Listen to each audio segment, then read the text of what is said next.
અવાદર ગામે ટ્રકમાંથી chemical sludge ધોળાઈને રસ્તા પર પડ્યું હતું. લોકોના આરોગ્ય સામે જોખમ ઊભું કરતા ઉદ્યોગો સામે રોષ ફેલાયો હતો.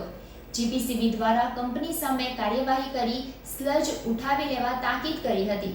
ઝઘડિયા જીઆઈડીસી નજીક આવેલા અવાદર ગામના રસ્તા પર કેમિકલ સ્લજ ધોળાતા લોકોના આરોગ્ય સામે ખતરો ઊભો થયો હતો. ગુલશન પોલિમર કંપનીમાંથી કેમિકલ સ્લજ ભરીને નીકળેલા ડમ્પરમાંથી કાળા રંગનું કેમિકલ સ્લજ રોડ પર ધોળાઈ જતા આખો રસ્તો બંધ થઈ ગયો હતો. બનાવની જાણ થતાં આસપાસથી લોકો દોડી આવ્યા હતા અને જીપીસીબીની ટીમને જાણ કરી હતી.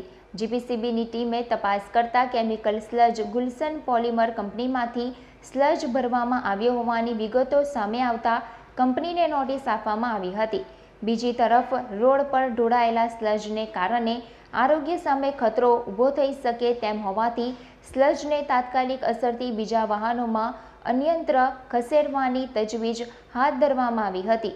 અત્રે ઉલ્લેખનીય છે કે ઝઘડિયા જીઆઈડીસીમાં આવેલી ઘણી કંપનીઓમાંથી કેમિકલ વેસ્ટ તથા રાસાયણિક પાણીનો જાહેરમાં નિકાલ કરી દેતી હોય છે, જેના કારણે આસપાસ આવેલા ગામડાઓના લોકો પરેશાન થઈ ગયા છે.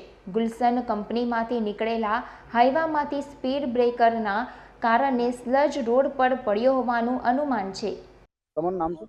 મારું નામ બાલુભાઈ મઠુરભાઈ વસાવા. હું અવાદર ગામનો રહીશ છું. શું ઘટના શું ઘટી છે ગામમાં? ગામમાંથી મને કોલ આવ્યો કે આવી રીતના પેલું કેમિકલવાળું ટેન્કર અહીંયા ઠલવાઈ પડ્યું છે. જાણ થતાની વારમાં કંપનીને જાણ કરી કંપનીને જીપીસીબીને મેં જાણ કરી. શું જીપીસીબીએ શું જવાબ આપ્યો? એ આવે છે હમણાં. કંપનીના સત્તાધીશો જોડે કે ગામના આગેવાન તરીકે તમારી વાત થઈ કરી? ના, નથી થઈ.